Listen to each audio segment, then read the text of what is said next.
Hey everyone, Christina Del Rey with your forecast for January 25th, 2021. The big news this week is the Leo full moon.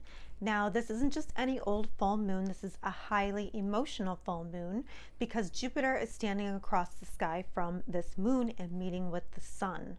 And on top of that, we have this full moon squaring Mars. So this could be a very triggering full moon, a very emotional full moon, and it could trigger some kind of anger, but the anger is to make you make a change. Usually new action does not come without a crisis moment or without some anger, because that is what's going to motivate you to change something. But Leo is all about the self and your self-value, loving yourself, and the power to be who you are and see something special in that, and perhaps other people can see something special in that too.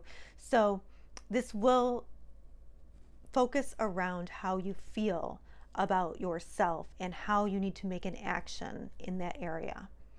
All right, let's see where it falls in the chart for you. Hey Gemini. So this week we have that really intense full moon on Thursday.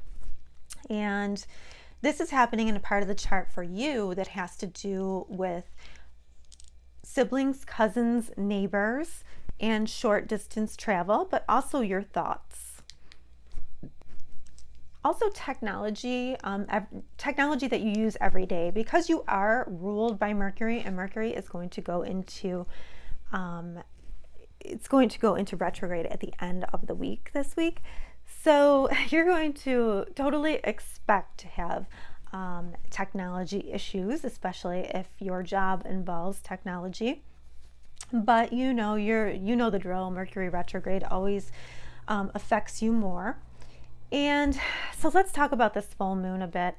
It is an emotional full moon, and it is making a T-square to Mars, and it's standing across from Jupiter. So the emotions are big, or it could be too. I mean, emotions, yes, but a culmination in the area of the siblings, cousins, neighbors, technology, transport, travel, but like short distance travel, and your thoughts as well.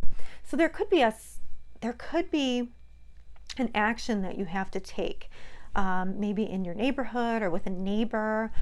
There could be, some kind of anger that you have to make, you have to make an adjustment there somewhere. But yet it's an emotional adjustment, it's like you have to take action on it. And it's also standing across the way from Jupiter in your ninth house. And your ninth house has to do with your philosophies or broadcasting or legal matters or higher education. So whatever is birthing for you in that area,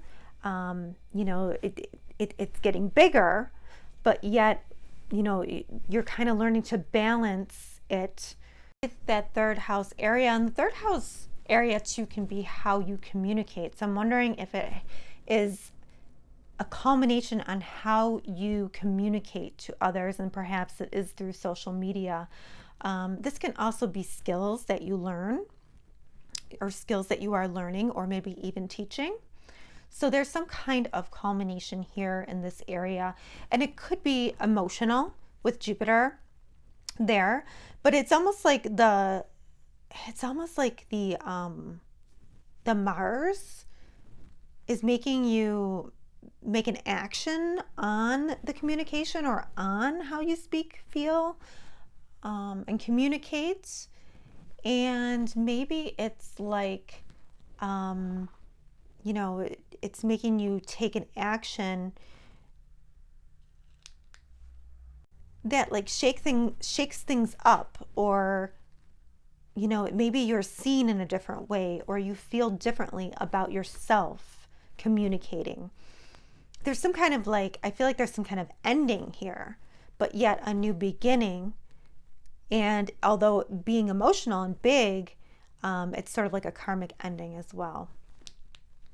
At the same time of this moon, Pluto and Venus will be conjunct in your 8th house. So the 8th house has to do with shared resources, money, intimacy, psychic abilities. So while we have Mars over there in your mediumship house, and we have Pluto and Venus over here in your also mediumship house and occult house, there could be messages from spirit that are big, but there could also be some kind of change or transformation with money. It could be, it could be like some kind of transformation in relationship where the power kind of switches. So it is very much this week about power, but it's like almost like changing for the better. And then on top of that, in your very packed 9th house, Mercury is going to go retrograde. So all these things are happening at once, but you're rethinking how you're broadcasting, you're rethinking how you're advertising, you're rethinking how you are how you're doing technology, how you are thinking, how you are getting out there. This has to do with education. So if you're in a higher education program, maybe you're rethinking that, or how you're doing that. You're rethinking your philosophies. There's a lot of reconsidering here about how thoughts are managed, or if you are in a legal battle of any kind, you might be redoing some of that, or renegotiating or relooking over things with that. So, I mean, this week really has change written all over it. You know what to expect with Mercury retrograde. I think it'll be an interesting week for you, Gemini. Definitely not boring.